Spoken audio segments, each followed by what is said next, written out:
Mga kahuan, panoorin ang video na ito upang alamin ang pinaka-latest na balita tungkol sa lagay ng panahon at bagyo. Update today.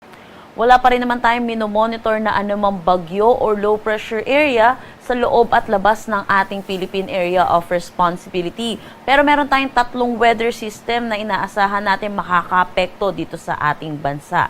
Meron tayong northeast monsoon or amihan na patuloy na umiiral dito sa buong Luzon.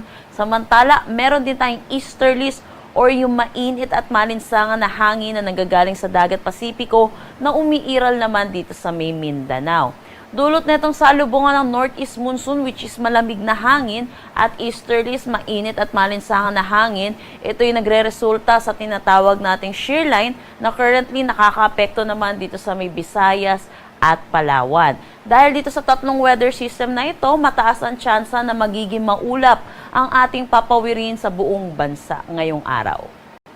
Sa ngayon, malakas po yung bugso ng ating northeast monsoon or amihan, kaya nagtaas tayo ng gale warning dito sa may Batanes, Cagayan kasama na Ambabuyan Islands, Isabela, Ilocos Norte, Ilocos Sur, Aurora, Camarines Norte, Camarines Sur, Catanduanes, Albay, Sorsogon, Northern Samar at Eastern Samar. Pinapaalalahanan po natin mga kababayan po natin mangingisda at may mga sasakyan malit pandagat, delikado po muna pumalaot dito. At dahil na rin po malakas po yung bugso ng ating northeast monsoon, posibleng madagdagan pa po itong areas po natin pagdating dito sa areas ng Visayas.